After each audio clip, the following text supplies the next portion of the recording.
Hey everybody, sit down around the hearth, grab a frosty mug of ale. Welcome to the Lion's Pride Tavern, where we discuss all things Azeroth.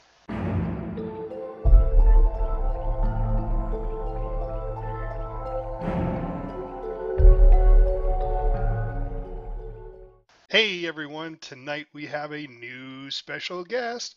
Plus, we rated normal Nighthold for the first time this week, and we did amazing.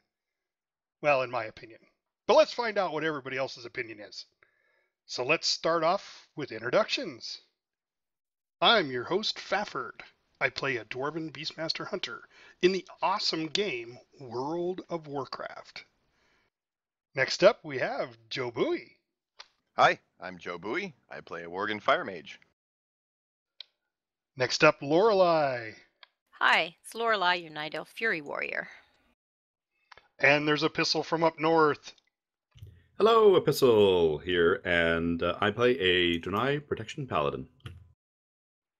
Well, normally Tappuccino would be next, but she's crying in her beer because I'm sure the Patriots are going to lose and the Steelers are going to conquer. I may cut this out. I may cut this out if it's wrong. You probably should, because we don't want to alienate, people.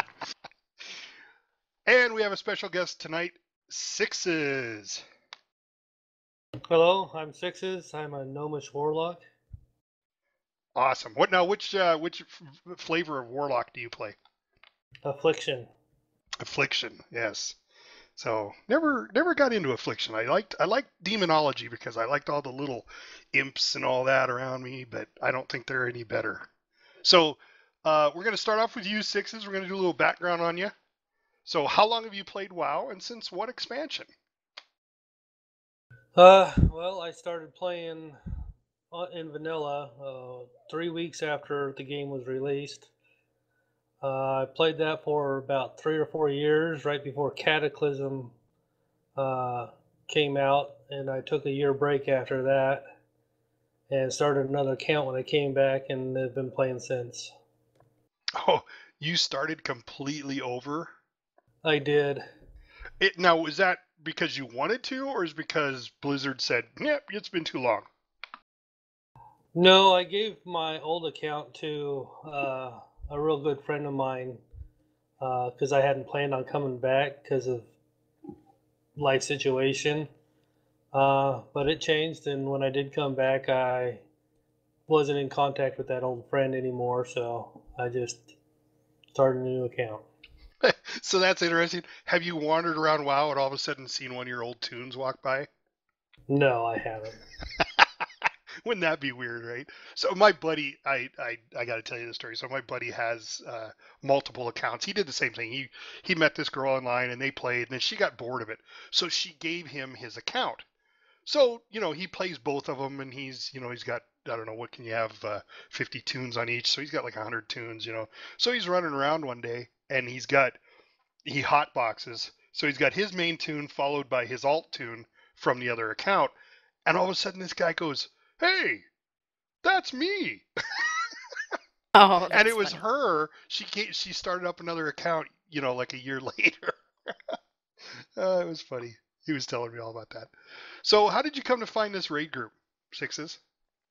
Originally through Phasmo on our server. I knew Phasmo from playing with some other friends, and she introduced me to the raid group, and I've been playing with you guys since, when the opportunity arises, of course. Now, you were playing with us in SOO, right? Yes. Yeah, okay. So yeah, it's been a couple years. So that's cool. So what's your favorite mount, pet, or toy box item, and why? And it can be multiples if you want. Well, other than the obvious yak and water skipper, my favorite mount was probably the sandstone drake because it was the hardest for me to get, and I used to use it all the time when I was with a bunch of friends of mine, but now that Draenor and and this new expansion doesn't do flying as much as it used to. I haven't utilized the Sandstone Drake like I used to. I'm the same way. They look really dumb. The drakes running around on the ground. So, plus they don't go across water. Right. So, is there a story behind your name, Sixes? Yes, there is, and it's not what most people think. They think sixes is the sign of the devil or some, evil concoction of that. But I grew up in Oregon and right next to a river called Sixes River, and it was my favorite place to go swimming and camping. So that's the story behind that name. Is I named it after my favorite place to be. That's awesome. Oh, that's a That's good a way good to reason. name your character. Mm-hmm. So, first of all, you can find our podcast on Podomatic.com under lionsprideTavern.podomatic.com. I'm sure some of you are listening that way, but there's a website for that too. Some of you may be listening on iTunes or Google Play because we're both on that. And we have a YouTube account that we also posted at. And the video that's played during the podcast play is made by one of our raid members, Donna Bell, and she's a digital artist, and she does a rendition of a tune of one of our players, and you get to see how she draws it as she's drawing. So it's pretty cool.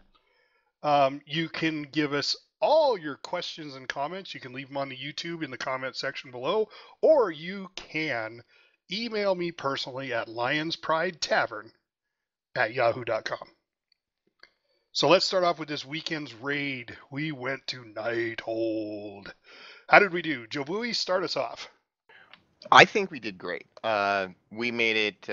I think let's see. We got 3 bosses down, if I'm not mistaken. Yeah, I think we got 3 bosses down, and started in on the 4th. And the first boss, Scorpyrion, or Scorpion. It's kind of a Scorpiron. odd Scorpiron. Scorpiron. Yeah, something Scorpion. I'm gonna say so. He was a pretty fun boss. I really enjoyed it. Like I don't think I've ever seen a boss with that many ads. And it took us 2 tries to get him down, so it wasn't too difficult.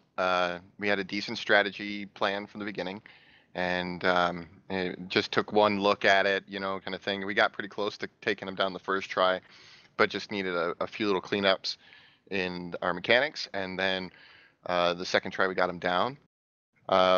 We went on to the chromatic anomaly, and I thought we did really well on that. I think it was like 3 tries that we took on the chromatic anomaly.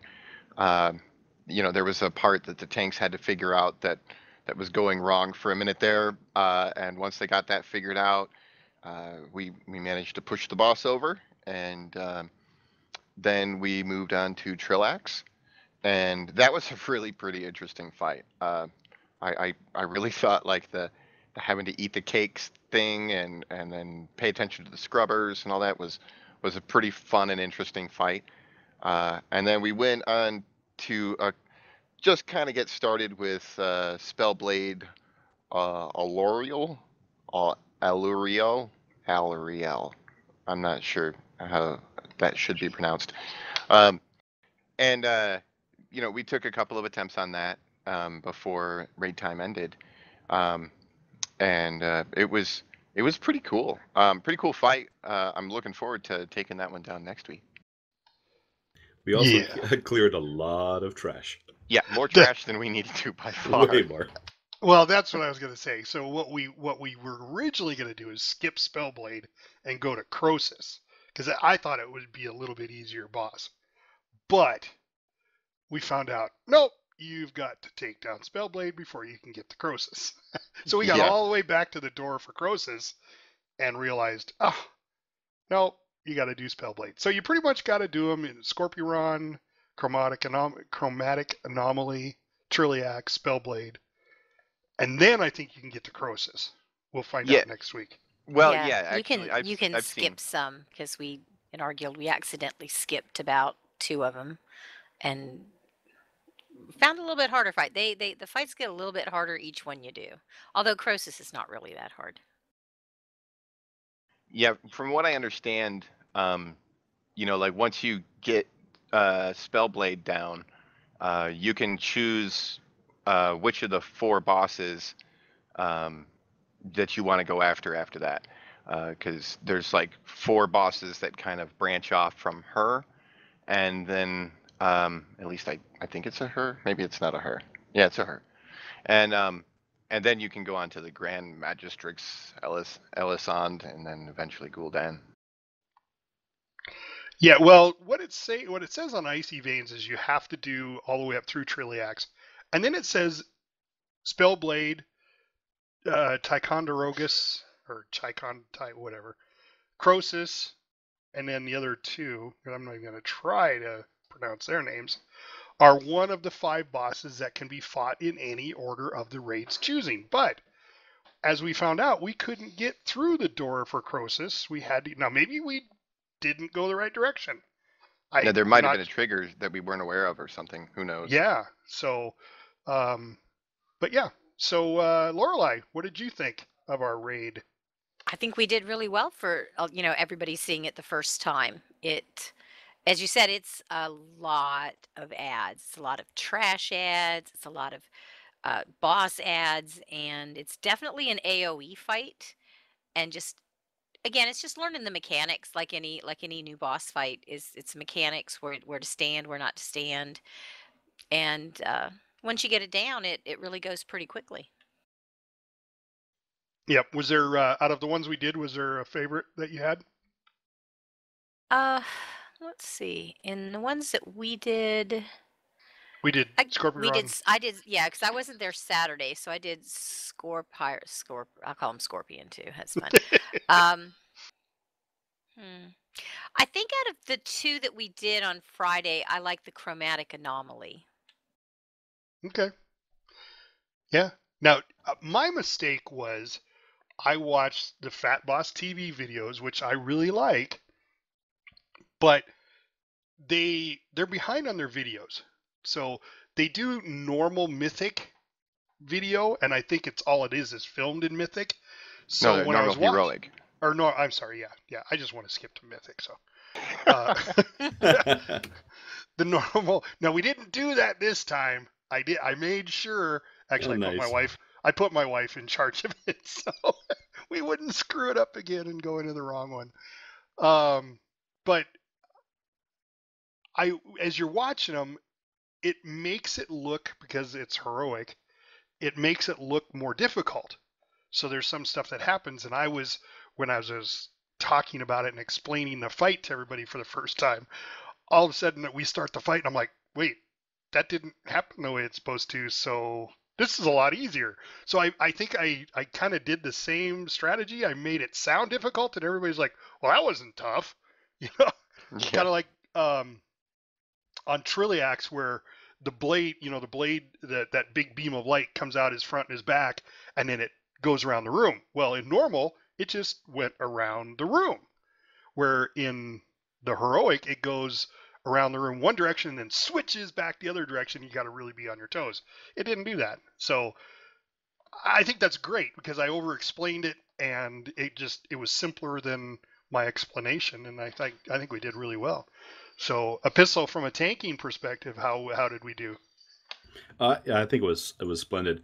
And each of these feels different to a tank. I was nervous with, I'm going to say Scorpion, that they talk about all the ads. I was afraid I was going to get a flashback to trying to do Emerald Nightmare and the Spider Boss and ads everywhere and that kind of chaos. I found this was really much simpler than that, because all the ads kept coming into the middle, made my life so much easier. But I was nervous that might be a tricky tanking fight, but it turned out it was fairly straightforward. Chromatic Anomaly was a little more quirky, because there's a constant repositioning of the boss and avoiding things, and so it's a really running around fight for tanks.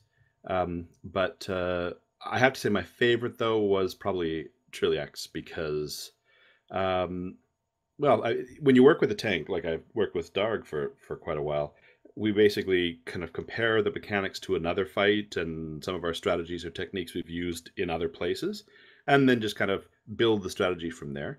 Makes it much easier for us to kind of troubleshoot on the fly. But I also wanted to say the thing that was really enjoyable too was, though you were maybe over explaining a couple fights, um, there's something about the team that we built over time that we kind of understand each other enough that if you're telling us where the danger is, or if somebody else is, we're getting somebody who's coming to join us and give tips from their raid experience. We kind of know to listen for the most important information. What's going to kill you? What's going to keep you, safe? How do you minimize damage? So it's too bad Tap isn't here. She could probably tell us how well people were from the damage taking perspective. But from my sense, I felt like I knew the key information as a tank, so I knew kind of what the first steps were for each of the bosses. And it made it just way smoother for us all. I mean, the fact we got 3 bosses down first time in, I was very impressed, and that's a testament to the leadership and the characters we all have running together. Yeah, I agree with that. Sixes, now were you with us Friday and Saturday, or did you just come in Saturday? This week I wasn't able to make either one. Oh, I thought you were on Saturday. Well, you ran a ton of Mythic Pluses with us. Yes. Yeah, I came in after because life gets a hold of you sometimes, and Oh yeah. So you didn't get to experience Nighthold yet? No, unfortunately, I was really excited about it, and Friday night my in-laws called and said they wanted to see the grandchildren before they went on vacation. So. Well, Tuesday isn't it Tuesday, Joe Bowie? The LFR Nighthold starts. Yeah, the first wing of Nighthold comes out on Tuesday for LFR, which I assume, because typically they've been doing 3 bosses at intro ones, and I'm not sure exactly what order they're going to do them in this time. It varies, but yeah, it probably is, I would guess, the first 3 bosses. Well, there you go, Sixes. So maybe Tuesday after they do the restart, then you'll at least be able to see them, and then hopefully join us on Friday. Oh, you better believe it. I'm not going to miss another one. I'd have to say my favorite of the bosses that we took down, well, of the bosses we even tried, including the Spellblade, would be Trilliax. The thing I really thought was cool, something I don't recall experiencing in previous raids, was the time dilation and time expansion that happens during Trilliax, which I thought that was really cool. Or no, not Trilliax. That's Chromatic Anomaly. Right. Anomaly, yeah. Sorry, I was thinking the wrong name. Still getting used to them.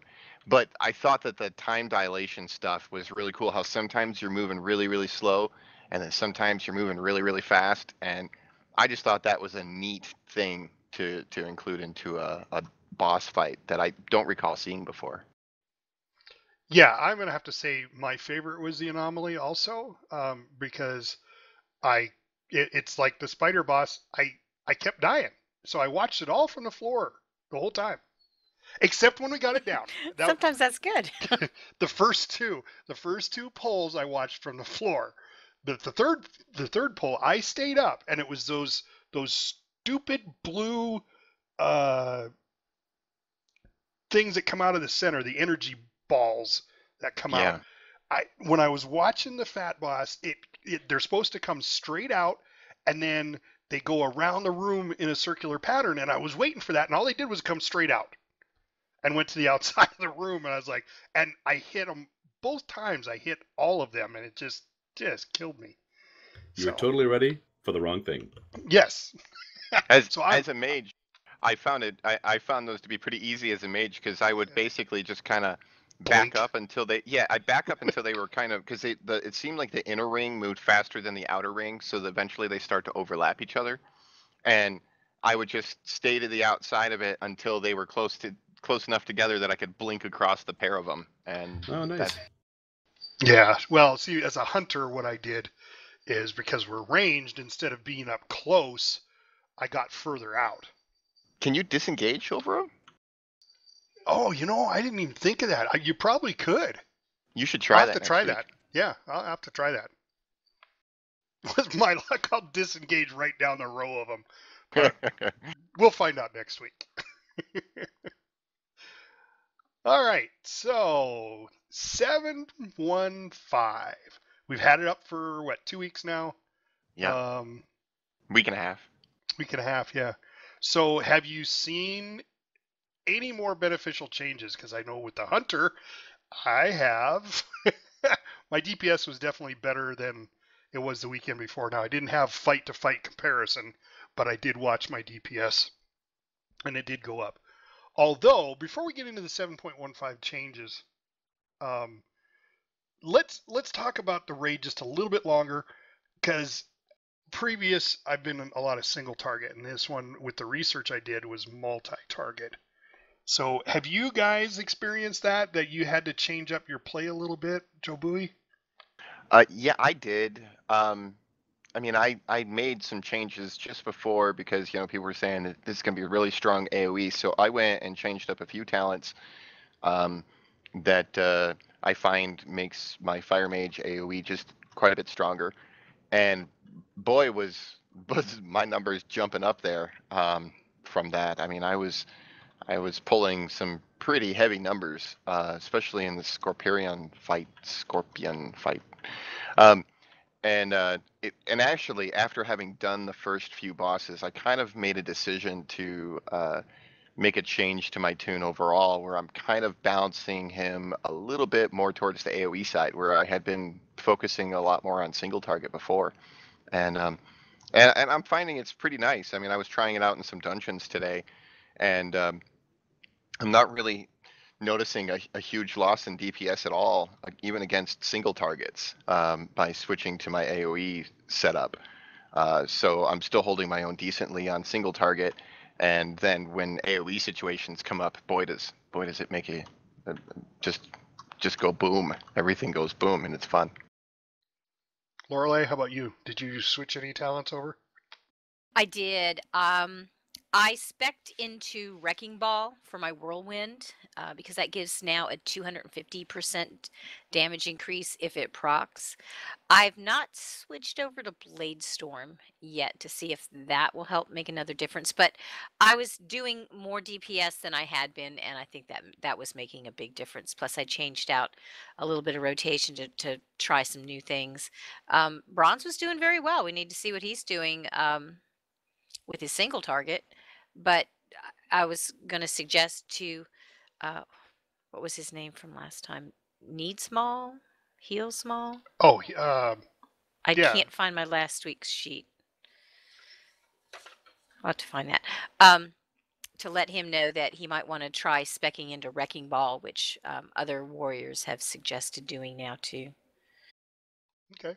Lorelai, I hope at some point, I don't know which legendaries you have, but I hope at some point you end up getting the waste for Fury Warrior, because that one, if your Whirlwind hits 3 or more enemies, it hits them an additional time. Yeah. So that would be huge for That's what for Bronze that. has, actually. Oh, nice. Yes, Yeah, I have that's I have the helm, I have the wrist, and I have one of the rings. yeah. He's talked about how that he's really sort of specced into that and built around it. And that's good. That's helped him a lot. Awesome. Epistle, how about you? I was surprised at how much 715 had not changed my playstyle or my spec, or really any need to make many adjustments. So I almost feel like I just picked up and carried on exactly from where I was. Yeah, and you don't. There's not a big difference as a tank for single target to multi-target, as far as talents, right? It's true, but even any kind of push to change talents, looking over AC Veins and looking around it, it doesn't look like there'd really be a benefit for switching it up for me. So I'll take the easy route when it's offered to me. Okay. And sixes. So 7.15 changes. Have you seen a big difference in your character? Yeah, I've actually seen about a 50 to 60K difference from what I was doing prior to and after. Nice. Now, is that single target or multi? Single.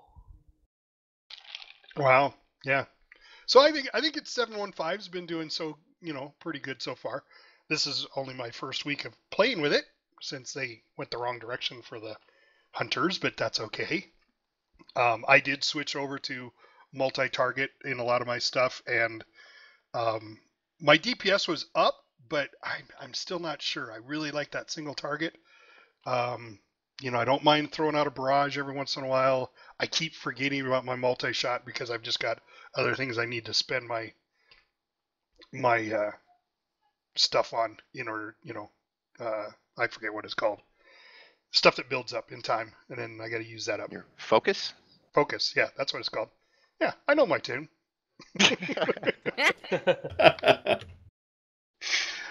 All right, so like I said before, I do a lot of, I research Fat Boss and I read Icy Veins. But Joe Bowie, you showed me a YouTube video that's just absolutely fantastic. I want you to talk about it a little bit. Explain to the people what it is and where it's at. Not too awful long ago, I was looking up some strategies. During Emerald Nightmare, I was looking up some strategies for different bosses and stuff, and I came across this group they're producing these short boss fight strategies for raiding that are really concise. They're all about 2 or 3 minutes long. The group is called Line of Sight. Line of Sight Gaming, I think is what the specific name is.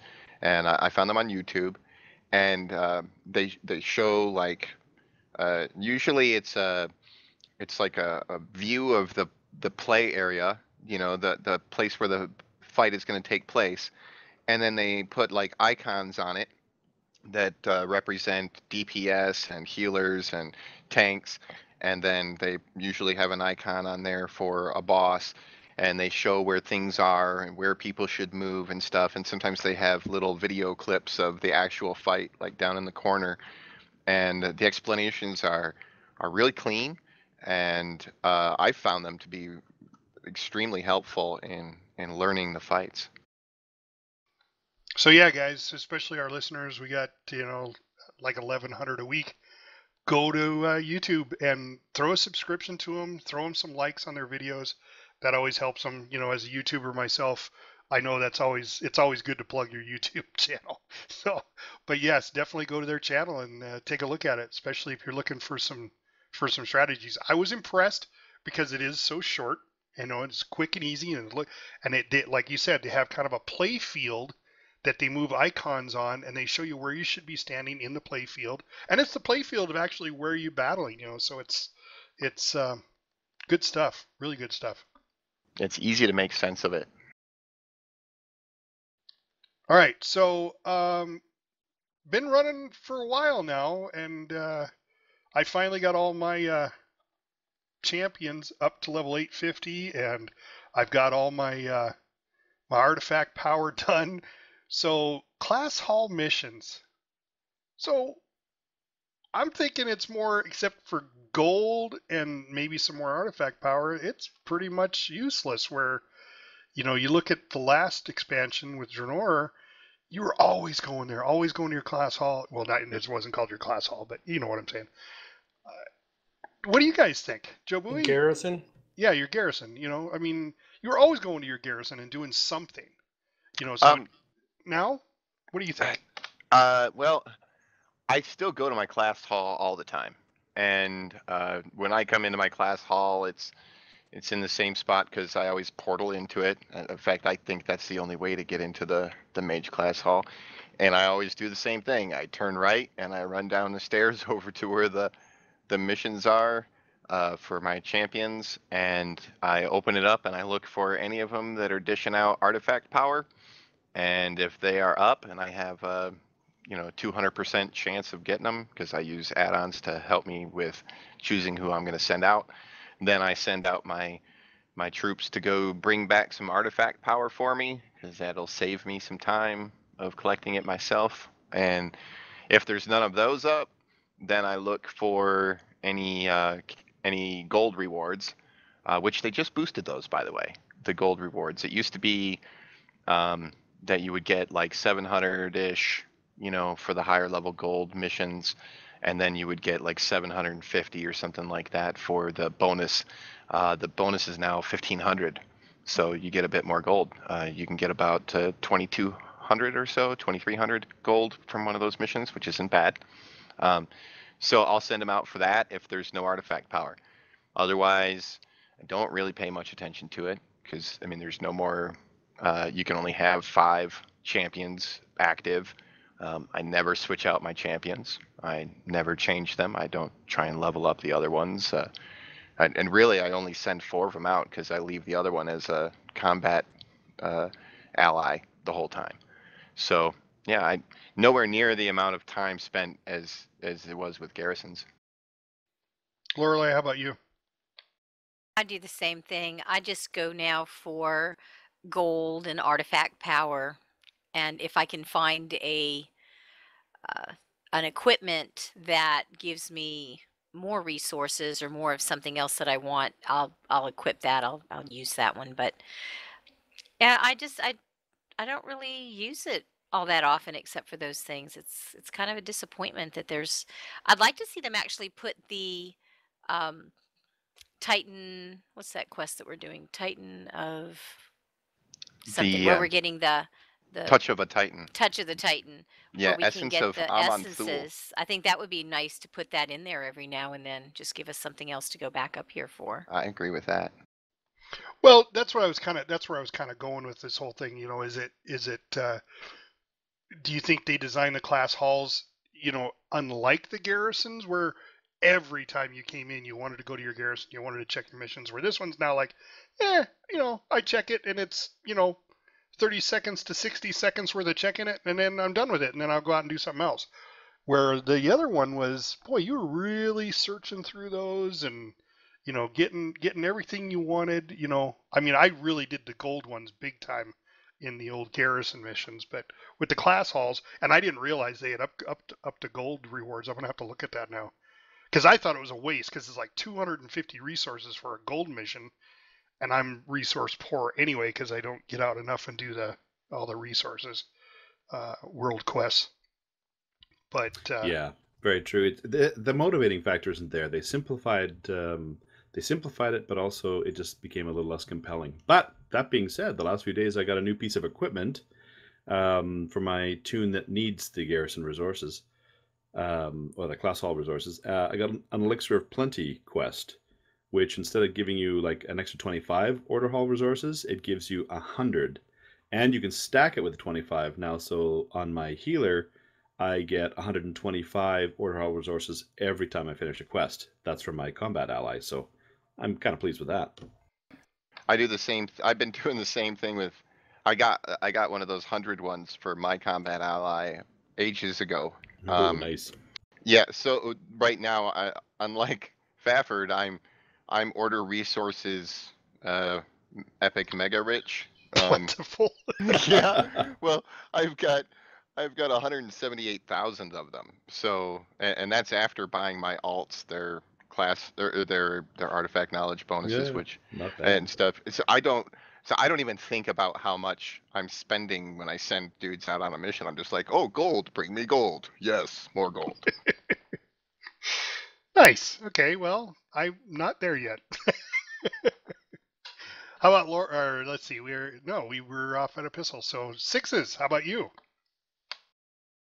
Well, I'm pretty much maxed out on my class hall stuff too, including my spare my extra guys. I've got all 5 of them maxed 850 plus the other 2 that are useless. But garrison, I like the variety that the garrison offered. Once in a while you could get a pet or a mount option, or even a trinket would come up once in a while, and you could spend those resources or bags and stuff and find goodies in your bags. But this is kind of dumbed down, like Jobu was saying earlier. So I'm kind of disappointed in the class hall aspect in that. But other than that, I like the class hall option. I like how you can go to it and depending on which class, you can pretty much go anywhere on the Broken Isles from it. Especially like a warrior, boy. Warrior can go drop down to any specific place in the Broken Isles with a click of a button. It's really nice. Yeah, I use the Mage Hall for the same kind of thing. That's where I travel to get to the next place. Is I go back to the Mage Hall and then I use one of the portals to go where I want to go. So I found a new button. I know I say this all the time. So we have roughly 261 this week, just this last week, 261 people listen to us through Podomatic. And then through iTunes, Google Play, and YouTube, we've had 1,015. Now, I was always saying US there was 230, Canada there was 37. And, you know, we always like joking because we had 2 in Guyana, 1 in Australia, and 2 in Brazil, and Australia needs to kick it up a little bit. Well, what I didn't know is there's also a geography button for the 1015. And we are getting people from US, Canada, Guyana, but the Netherlands, Indonesia, Belgium, Brazil, France, China, UK, Mexico, Ireland, Germany, Hong Kong, and Sweden. Guys, we're world famous. Yay. Woohoo! Now, Sorry for not mentioning all of you earlier, but we didn't know you were there yet. Well, we knew you were there, we just didn't know you were listening. That's true. So it's kind of funny because the you know they listed it, and Germany is actually like the BRD. You know, it's Deutschland, but you know, I went and Googled because China is nothing but 2 symbols, and Hong Kong is 2 symbols, and they're the Chinese characters, and I was like, I don't even know where those are at in the world, so I had to Google them and found out there was China and Hong Kong. So that's fantastic, guys. I mean, we went in 21 episodes to having almost 1,100, 1,200 listeners from all over the world. You gotta love the web. Yep. It is very cool. And thank you all for listening. Yes. Thanks to all of you. This is why we do it, so you guys can listen to us talk. All right, so we had a fan-based question to explain legendary upgrades. Jobu, you want to do that honor? Okay, so Blizzard decided that with 7.15 they were going to upgrade the legendaries to item level 940 up from item level 910. And a lot of people already had legendaries, so they needed a way to make the legendaries, you know, go up in level. Any new legendaries that drop for you will automatically be 940, but the old legendaries are still 910. So they added a quest called Touch of a Titan, which you can pick up in Dalaran in the blacksmith shop. And what you do is you do emissary quests. You can, and you do if you do mythic pluses, the class hall box that opens on Tuesdays. I guess it's mythic plus cash box is what it's called, or something to that effect. That can have the essence of Amanthul in them.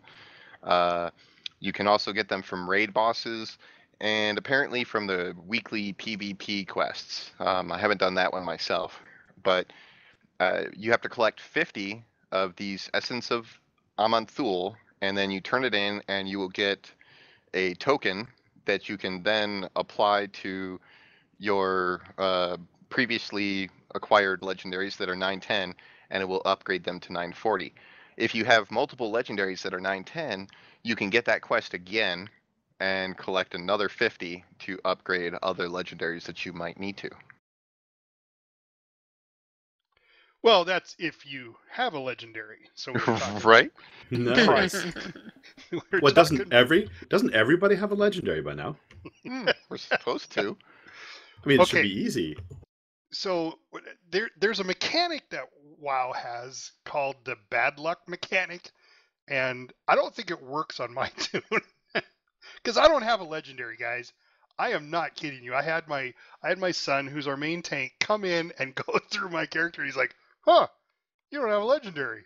Well, yeah, I mean, well, you told us that, and quite honestly, I didn't believe you at first. I just thought, well, he must have missed it. It's just probably sitting in his bag or something. Yeah, put it in the bank. Nope. That's, I have the worst luck. So yeah, I think there's a song about that.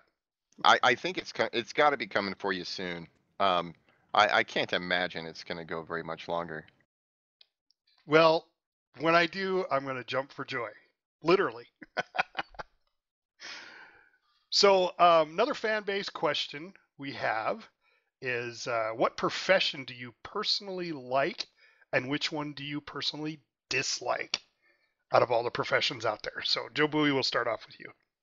Well, I think my favorite's always been enchanting. I I'm not a big. I don't play the market a whole lot, but I really like having a tune that can do enchanting, and I've got Joe Bowie has always been a tailor and an enchanter, and so I've really liked the enchanting side of it, just because I like putting those extra powers onto items. I think that's kind of a cool feature. Even the small ones like the gathering ones that you can put on gloves. I think those are pretty cool. And my least favorite, uh, it's been a while since I've really been doing much of it, but I'd say my least favorite is mining, and mostly because I have uh, I did a lot of mining in Mists and Pandaria, and I just remember flying around, and there was other people that were flying around, and we'd be diving out of the sky on our mounts trying to get to the node first. And I know that nodes can be shared now, so it's probably not as bad, but I just got so tired of competing with people for nodes and trying to get that stuff. And then I would go and I would break them apart for gems because I mostly used them for my jewel crafter, and then I wouldn't get the gem colors I wanted. So I'd have to say mining is my least favorite. At least it was, but I don't plan on getting back into mining much at all until we get the flying in 7.2. Yeah. Okay. Lorelai, how about you? My favorite has had to been tailoring because it was easy to do. There was always tons of cloth that you could get from, just killing something. And my least favorite right now is jewel crafting. Just because they've made it so difficult to get anything, to get the patterns, to get, like Jabui said, you can prospect your heart out and still not get the one color that you want. I went through that with Cataclysm. I could never get the one color that I needed. And then with the last two expansions, it's just been what you have to go through just to get the patterns. Like with Draenor, it was having to complete all these different quests that nobody else had to do. Everybody else got all their patterns. You didn't have to hunt them down. You didn't have to go kill a world boss. You didn't have to go into mythics. And I had to do that with my alt. So it was very painful to get my alt that would sit in town and make jewels and sell them to get geared up and go do all those things. That's where I'm at with my enchanter. She's my alt. And I just have a real tough time playing her to get all the levels up for my enchanting. So I was going to be the guild enchanter, and man, I'm having a tough time playing it because you got to go out and do all these other things that I just don't want to do with her. I just want her to sit on the sidelines and just do enchanting for me. Yeah, I've So only gotten one other set of professions up, and that's just to get flasks because they were the most expensive at the time. yeah. So because my main right now, all it does is it's a support. It just goes out, and yeah, I hate mining too, but my wife needs it for jewel crafting, so I mine and give her all the ore, and then herbs I give them all to Tap because she's in our guild and she makes all of our potions. So my main just goes out and does collection. So, Epistle, how about you? Favorite and least favorite? Well, I'm now in the awkward position of taking the opposite position of Lorelei. And it's because of early game trauma. I first came in to Warcraft just after vanilla and didn't know much, and my friends didn't give me kind of a little heads up, and so I went for 2 crafting professions, no gathering professions, Ouch. and it took forever to get tailoring up for me. There's lots of picky things that I didn't realize in terms of getting resources together, and so it was a bit of a nuisance. I kind of enjoyed it, but then I've had it ever since, and it's always, trying to find the cloth and trying to get it going. And at least uh, early on, there were some pieces that would be beneficial. Like I remember the spell flash or the spellfire gear was useful. But other than that, I've never really found it's never really been a profession that's paid off. I may as well have made bandages and sold them on the auction house. So I just sold the cloth to some other sucker like me who's trying to craft things. So I found that really a disappointment. I'm enjoying jewel crafting right now, but I guess maybe it's because I'm not type A about it. I'm not really pushing to get anything done. I'm just doing them as I need them, and I can make pretty much any gem now that I need, even though I haven't leveled it fully. So I'm kind of happy with that. Nice.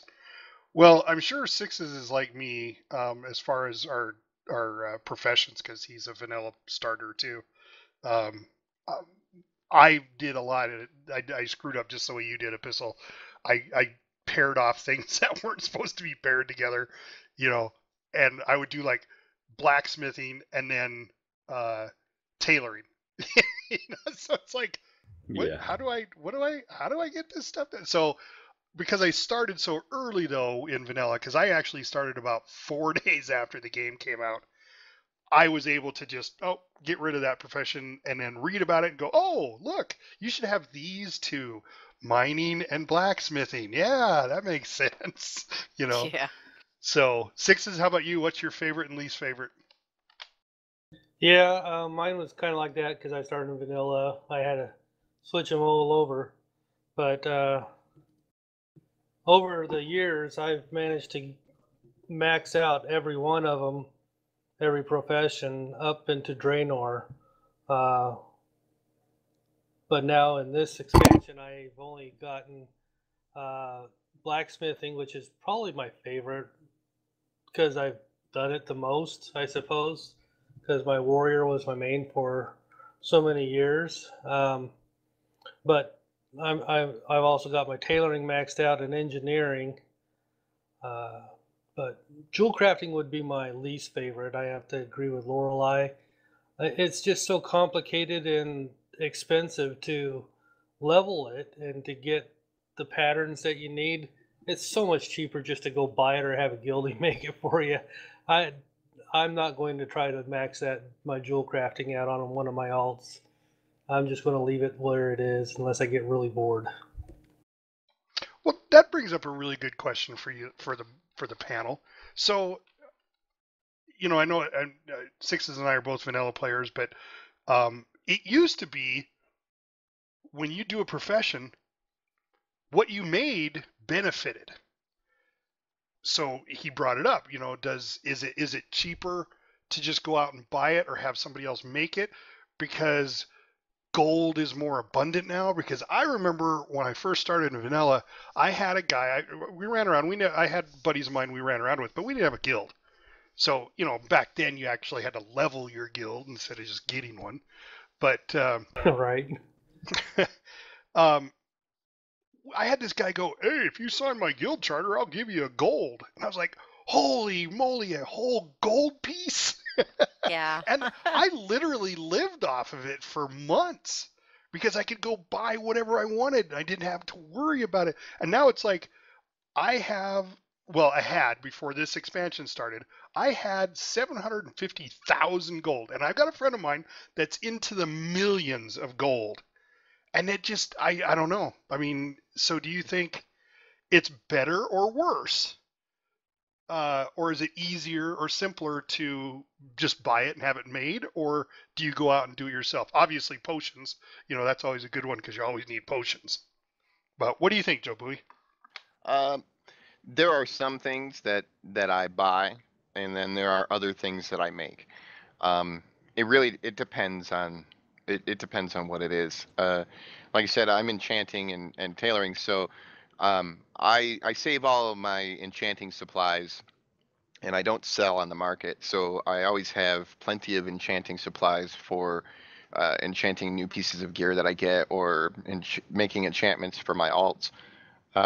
But when it comes to potions, I buy those. And even though I can craft some gear, uh, a lot of like I'll buy the crafted neck pieces for alts and for my main. Actually, he's still wearing a crafted neck piece. Um, Things like that I'll purchase because I'm looking for particular stats. And while I do have a jewel crafter, um, I I haven't really done a whole lot with him. And I just don't want to have to try and collect enough materials to make a bunch of neck pieces until I get the stats I want. So I just look on the auction house for someone who's selling one with the stats that I want. And I don't mind that there's more gold in the economy. Um, I know some players used to level their tunes primarily by doing dungeons. And what I noticed is those people would come out of the dungeons and they'd be max level and they'd be, you know, they wouldn't have very much gold. But Blizzard has made it so that if you quest up to your max level, you end up with a fair amount of gold when you're done. Not a ton, but a decent amount. You know, about 15,000 or thereabouts. Um, which I think is kind of nice. So that way players don't end up like heading into the world like dirt poor and then don't have any currency to work with at all.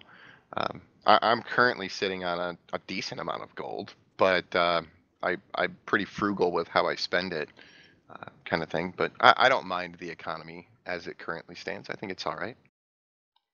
Lorelai, how about you? Same. I Now when I got my forge done, I ended up I had to buy the cloth piece because I could not get that pattern on my mage yet. I just can't get it. And I found a guildie to make the leather working one, and I could make the plate one. And I got lucky and found somebody selling the last one cheap. Uh, I try not to buy things that I can make myself, but like everybody else right now, you just can't get your own professions up on your alts to make it worthwhile. So I either buy it or I do without it or see if I can find somebody in the guild to make it. Now, I do know a newbie story for myself is when I was leveling up my mage who is an enchanter and a tailor. I just happened to get a thought one day, well, what if I disenchant all this stuff I'm making? And I was like, oh, now I have enchanting mats. Now I'm good to go. So there's a little tip or trick if you're just starting out and you want to do enchanting and tailoring. Once you get your greens, you can disenchant those. So make a bag full and then just get rid of them. Yeah, that's a really good point, Lorelai, because my enchanter right now, I have a heck of a time getting out there and getting her to do anything.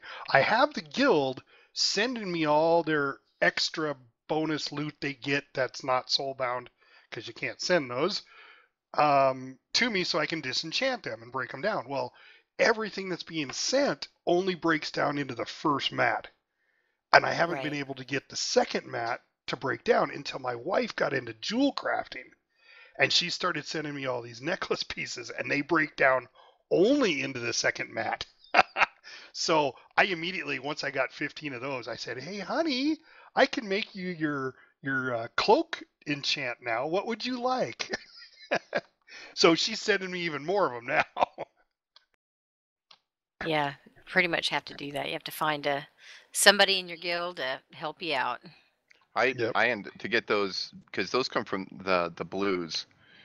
Yes. Because you get the Arcana, what is it called? The Arcana from greens. You get the Leylight shards from blues, and then you get the Chaos crystals from purples.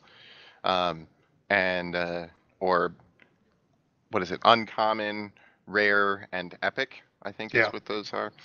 So what I usually do to get those blues is I a lot of times I do the daily heroic dungeons because those drop blues, and then I disenchant anything I get from those as my method of gathering up some Leylight shards. Well, yeah, that's good because that's your main. Well, Right. see, but my alt is my enchanter, and I can't get her out there. I'll do it with my main. I'll run my main out there. I'll run my hunter out there and get as much, but I can never get any blues that are not, soulbound. Right, So because I don't run those dungeons on my alts, that's for sure. Well, I do though because my alt is a healer, and so it's easy to get in the queue and get a bunch of gear, whether purples or blues, and I've got lots of disenchanting mats and I can level up my weapon at the same time. So there's a nice synergy I find for those. yeah, okay. So it's up to you now, Epistle. You get to answer the question. When I first leveled to 60 on my mage, I was so poor. I actually had one time when How poor were you? I was waiting for that. Yeah, that I actually had to. I was red. I was all red. I'd been damaged at one point, and I couldn't repair. Oh Wow. no. Wow. You might as well That's- just throw that armor in your bank and buy some new stuff. At that point, I was like, "No, what do I do?" So I begged money from a friend temporarily. I don't know, 20 silver or something silly like that. But that was rough. Wasn't it? Weren't those the days when it was like when you got to 10 gold, you just thought you were a millionaire? Yeah, and Yes. you were pretty much. Yeah.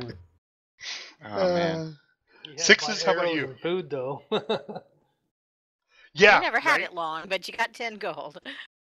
Yeah, I remember with my my warlock having to collect souls and put them in my soul bag, and having made a soul bag because it would hold more than a regular bag. He's talking about the hunters and having the quivers to hold their arrows when you actually Yeah. had to buy arrows. Shamans, you had to buy onks, and priests had to buy feathers and stuff like that. Yep, those were the good old days. I miss those. I really do.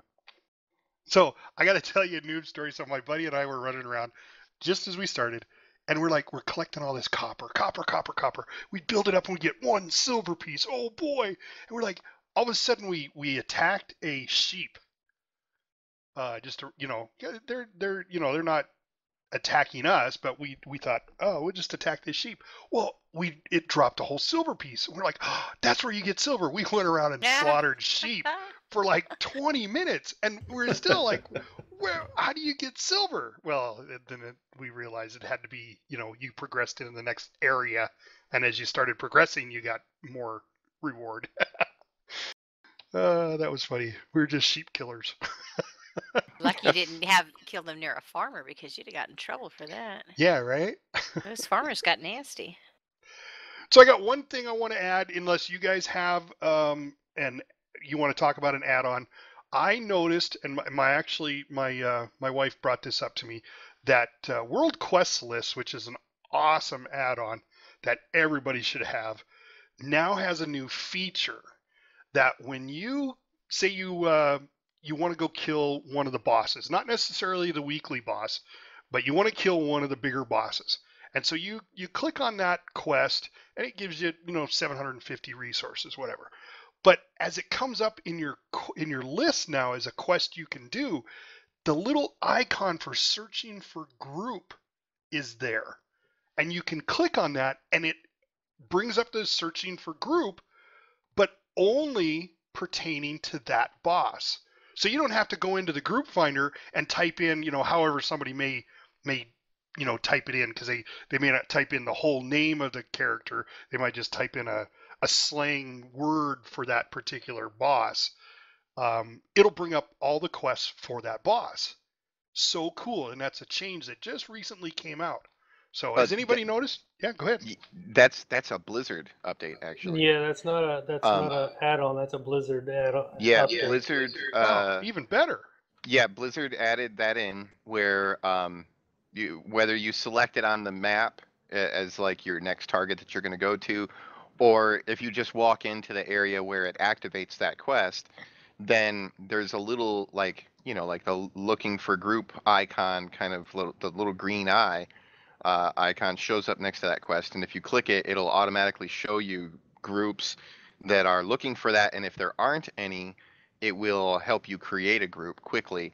so that you can get people in and help you out with that. And that's for any quest that is considered a group-oriented quest. So pretty much all the dragon ones that'll show up for, which is it is a That's really cool spiffy. feature. Yeah. I mean, I didn't know it was a Blizzard thing. That my hat's off to Blizzard, because I just went, wow, World Quest list is really on top of it. Of course, she did mention that there's a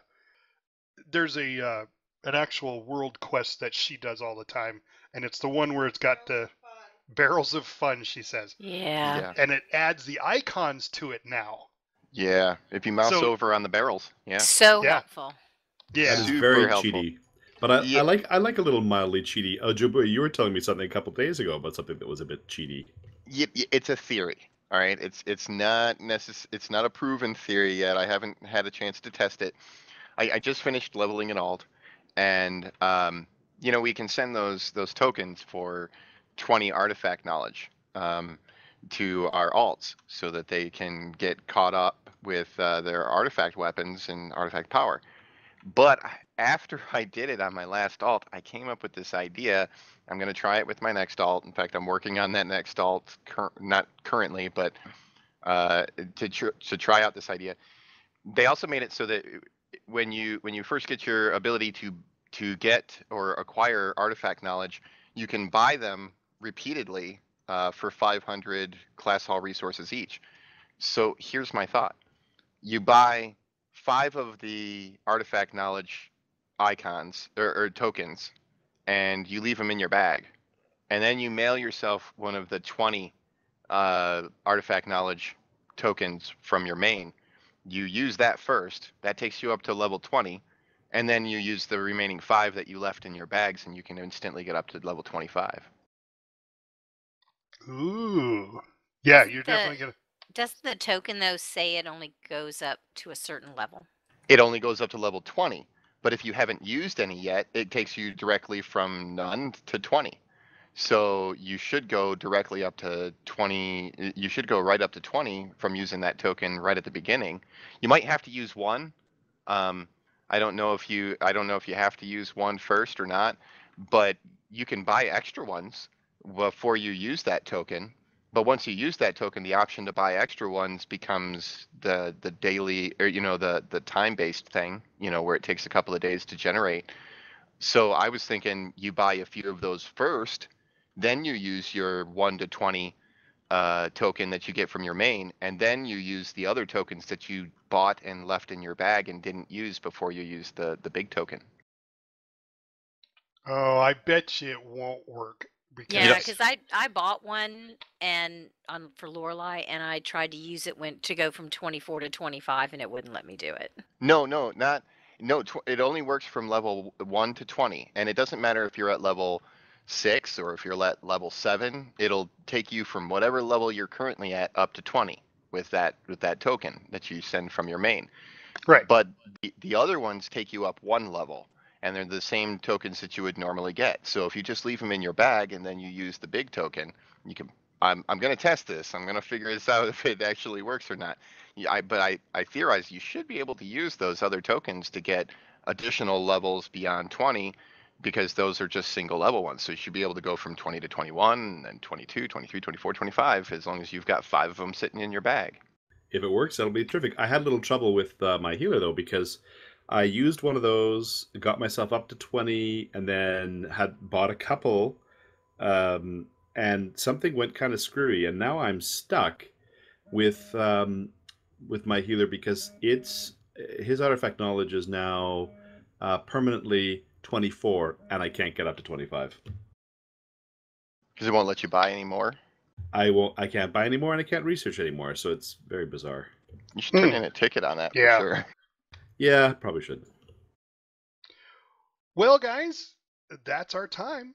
I want to thank Sixes for joining us tonight, and each one of you for being here tonight. Let Tappuccino know when you see her that, yep, sorry, Steelers won. Oh, And my wife, because she's a Pats fan too. Anyway, good night, everybody. Thanks for joining. Good night. Good Thanks night. thanks for having me. If you like this podcast, throw us a like. and subscribe to our channel. And please, leave comments or questions below. Maybe we'll answer them on the air next podcast. We are hosted on Podomatic.com. Our website is lionspridetavern.podomatic.com. Our podcast also airs on iTunes for Apple users, Google Play for Androids, and YouTube. Just search World of Warcraft Lions Pride Tavern Podcast. See you next week, and thanks for listening.